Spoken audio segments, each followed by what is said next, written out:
Primeira carta de Paulo aos Tessalonicenses, capítulo 1.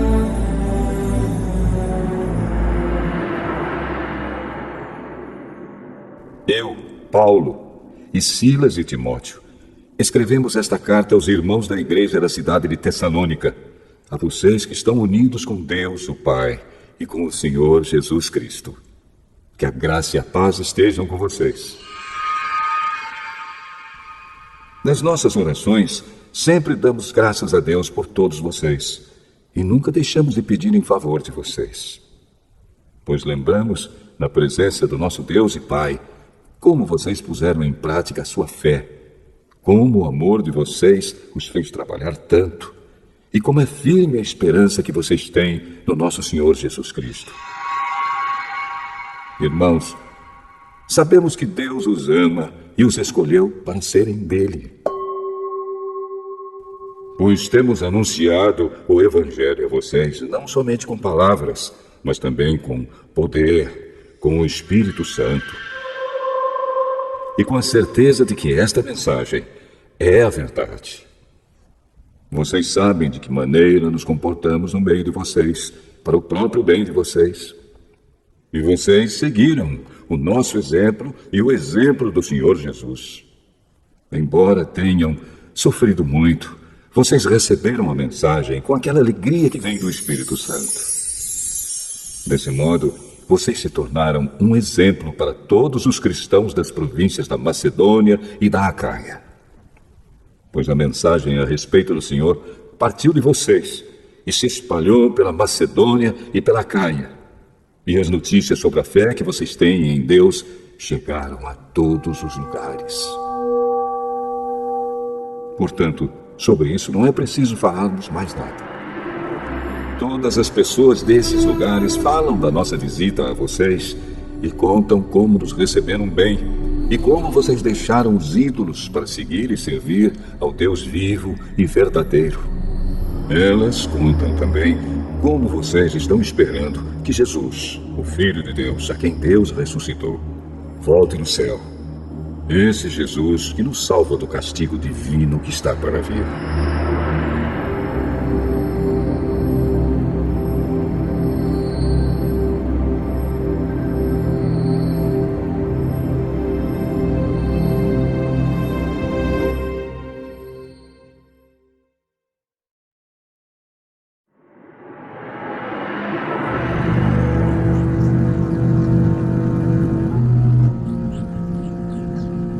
Primeira carta aos Tessalonicenses, capítulo 2.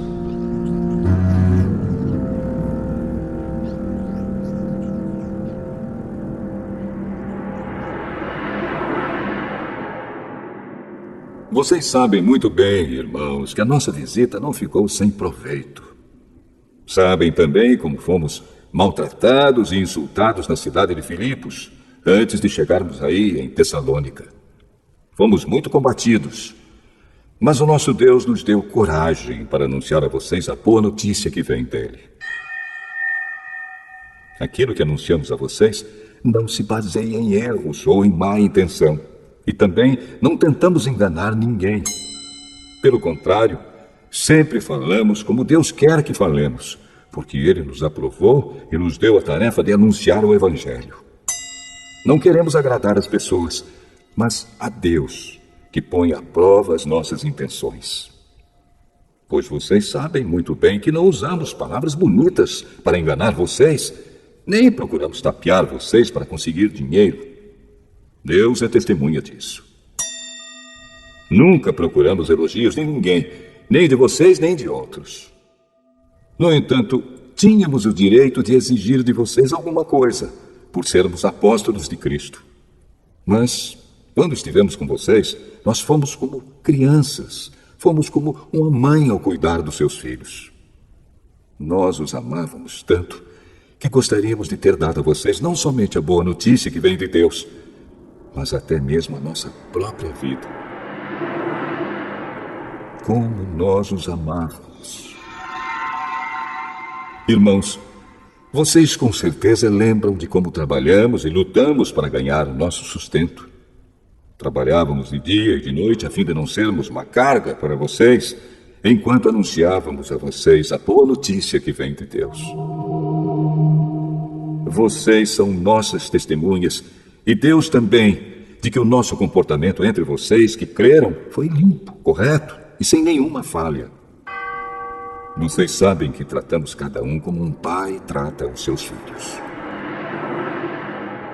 Nós os animamos e aconselhamos para que vocês vivessem de uma maneira que agrade a Deus, que os chama para terem parte no seu reino e na sua glória. E existe outra razão pela qual sempre damos graças a Deus. Quando levamos a vocês a mensagem de Deus, vocês a ouviram e aceitaram. Não a aceitaram como uma mensagem que vem de pessoas, mas como a mensagem que vem de Deus, o que de fato ela é. Pois Deus está agindo em vocês, os que creem. Meus irmãos, o que aconteceu com vocês já havia acontecido também com as igrejas de Deus na Judéia, com o povo dali que pertence a Cristo Jesus. Vocês foram perseguidos pelos seus próprios patrícios, do mesmo modo que os cristãos da Judéia foram perseguidos pelos judeus. Foram os judeus que mataram o Senhor Jesus e os profetas e também nos perseguiram. Eles desagradam a Deus e são inimigos de todos. Tentam até nos impedir de anunciarmos a mensagem de salvação aos não-judeus. Com isso, eles completam o total dos pecados que eles têm cometido. Mas agora o castigo de Deus caiu finalmente sobre eles. Irmãos, nós tivemos de nos separar de vocês por algum tempo. Estamos longe dos olhos, mas perto do coração. Sentimos muitas saudades de vocês e gostaríamos de vê-los outra vez. Por isso quisemos ir até aí e fazer uma visita a vocês. Pelo menos eu, Paulo, quis fazer isso mais de uma vez. Mas Satanás não nos deixou. Afinal, quando o nosso Senhor Jesus vier, vocês e ninguém mais são de modo todo especial a nossa esperança, a nossa alegria e o nosso motivo de satisfação diante dele, pela nossa vitória. Sim, vocês são o nosso orgulho e a nossa alegria.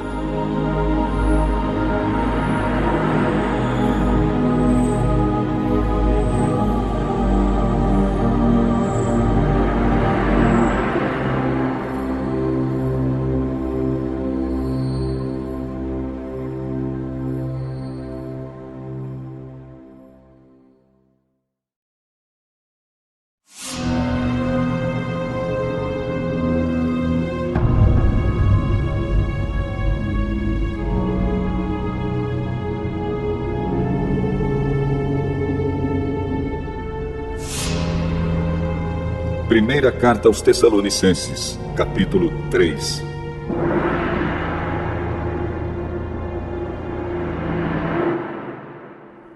Então não pudemos aguentar mais sem ter notícias de vocês. Por isso, Silas e eu resolvemos ficar sozinhos em Atenas e enviar a vocês o nosso irmão Timóteo. Ele tem trabalhado conosco no serviço de Deus, anunciando o Evangelho de Cristo. Nós o enviamos para animar e ajudar vocês na fé, a fim de que ninguém fique desanimado por causa das perseguições. Vocês mesmos sabem muito bem que elas fazem parte daquilo que Deus quer para nós. Pois quando estávamos com vocês, nós os avisamos que íamos ser perseguidos. E como vocês sabem, isso aconteceu mesmo.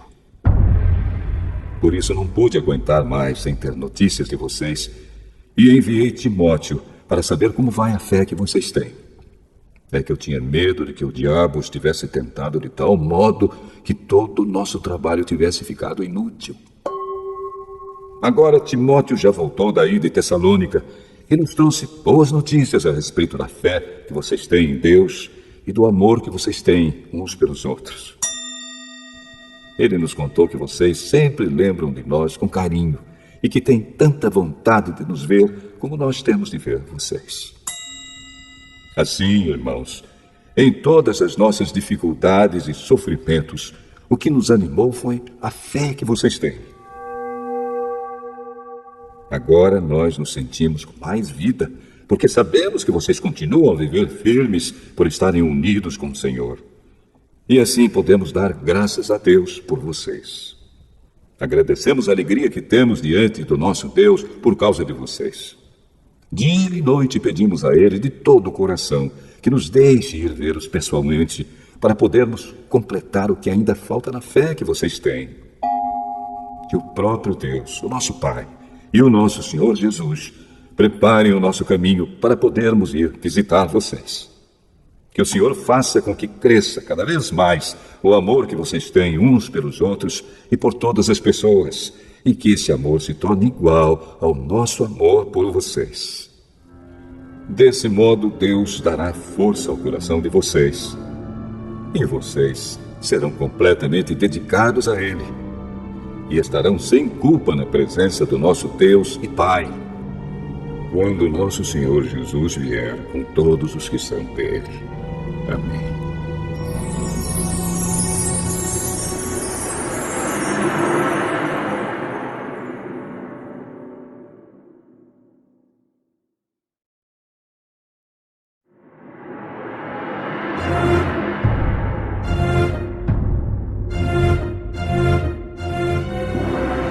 Primeira carta aos Tessalonicenses, capítulo 4. Finalmente, irmãos, vocês aprenderam de nós como devem viver para agradar a Deus. E é assim mesmo que vocês têm vivido. E agora pedimos e aconselhamos, em nome do Senhor Jesus, que façam ainda mais. Pois vocês conhecem os ensinamentos que demos pela autoridade do Senhor Jesus. O que Deus quer de vocês é isto: que sejam completamente dedicados a Ele e que fiquem livres da imoralidade. Que cada um saiba viver com a sua esposa de um modo que agrade a Deus, com todo respeito, e não com paixões sexuais baixas, como fazem os incrédulos que não conhecem a Deus. Nesse assunto, que ninguém prejudique o seu irmão, nem desrespeite os seus direitos. Pois, como nós já dissemos e avisamos a vocês, o Senhor castigará duramente os que fazem essas coisas. Deus não nos chamou para vivermos na imoralidade, mas para sermos completamente dedicados a Ele. Portanto, quem rejeita esse ensinamento não está rejeitando um ser humano, mas a Deus, que dá a vocês o seu Espírito Santo. Não há necessidade de lhes escrever a respeito do amor pelos irmãos na fé, pois o próprio Deus lhes ensinou que vocês devem amar uns aos outros. Pois é esse amor que vocês têm mostrado a todos os irmãos que vivem em toda a província da Macedônia. Portanto, meus irmãos, pedimos que façam ainda mais. Procurem viver em paz, tratem dos seus próprios assuntos e vivam do seu próprio trabalho, como já dissemos antes. Assim, aqueles que não são cristãos os respeitarão, e vocês não precisarão viver às custas de ninguém.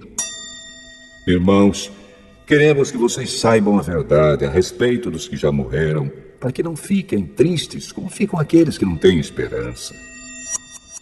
Nós cremos que Jesus morreu e ressuscitou. E assim cremos também que depois que Jesus vier, Deus o levará de volta. E junto com ele, levará os que morreram crendo nele. De acordo com o ensinamento do Senhor, afirmamos a vocês o seguinte: nós, os que estivermos vivos no dia da vinda do Senhor, não iremos antes daqueles que já morreram. Porque haverá o grito de comando, e a voz do arcanjo, e o som da trombeta de Deus, e então o próprio Senhor descerá do céu. Aqueles que morreram crendo em Cristo ressuscitarão primeiro. Então nós, os que estivermos vivos, seremos levados nas nuvens, junto com eles, para nos encontrarmos com o Senhor no ar. E assim ficaremos para sempre com o Senhor. Portanto, animem uns aos outros com essas palavras.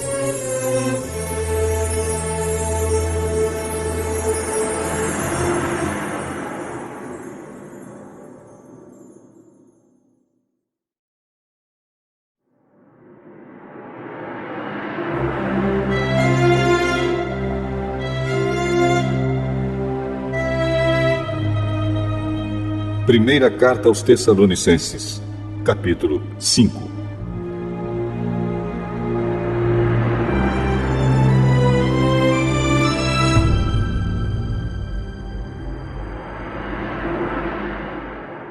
Irmãos, vocês não precisam que eu lhes escreva a respeito de quando e como essas coisas vão acontecer. Pois vocês sabem muito bem que o dia do Senhor virá como um ladrão na calada da noite. Quando as pessoas começarem a dizer, tudo está calmo e seguro, então é que, de repente, a destruição cairá sobre elas. As pessoas não poderão escapar, pois será como uma mulher que está sentindo as dores de parto. Mas vocês, irmãos, não estão na escuridão, e o dia do Senhor não deverá pegá-los como um ladrão que ataca de surpresa. Todos vocês são da luz e do dia. Nós não somos da noite nem da escuridão. Por isso não vamos ficar dormindo como os outros, mas vamos estar acordados e em nosso perfeito juízo. Os que dormem, dormem de noite, e os que bebem, é de noite que ficam bêbados. Mas nós que somos do dia, devemos estar em nosso perfeito juízo. Nós devemos usar a fé e o amor como couraça e a nossa esperança de salvação como capacete. Deus não nos escolheu para sofrermos o castigo da sua ira, mas para nos dar a salvação por meio do nosso Senhor Jesus Cristo, que morreu por nós para podermos viver com Ele, tanto se estivermos vivos, como se estivermos mortos quando Ele vier. Portanto, animem e ajudem uns aos outros, como vocês têm feito até agora. Irmãos, pedimos a vocês que respeitem aqueles que trabalham entre vocês, isto é, aqueles que foram escolhidos pelo Senhor para guiá-los e ensiná-los. Tratem essas pessoas com maior respeito e amor, por causa do trabalho que fazem, e vivam em paz uns com os outros. Pedimos a vocês, irmãos, que aconselhem com firmeza os preguiçosos, deem coragem aos tímidos, ajudem os fracos da fé e tenham paciência com todos. Tomem cuidado para que ninguém pague o mal com o mal. Pelo contrário, procurem em todas as ocasiões fazer o bem uns aos outros e também aos que não são irmãos na fé. Estejam sempre alegres, orem sempre e sejam agradecidos a Deus em todas as ocasiões. Isso é o que Deus quer de vocês por estarem unidos com Cristo Jesus. Não atrapalhem a ação do Espírito Santo. Não desprezem as profecias. Examinem tudo. Fiquem com o que é bom e evitem todo tipo de mal. Que Deus, que nos dá a paz, faça com que vocês sejam completamente dedicados a Ele. E que Ele conserve o espírito, a alma e o corpo de vocês livres de toda mancha, para o dia em que vier o nosso Senhor Jesus Cristo. Aquele que o chama é fiel e fará isso. Irmãos, lembrem de nós nas suas orações. Cumprimentem todos os cristãos com um beijo de irmão. Peço com insistência, pela autoridade do Senhor, que esta carta seja lida para todos os irmãos. Que a graça do nosso Senhor Jesus Cristo esteja com vocês.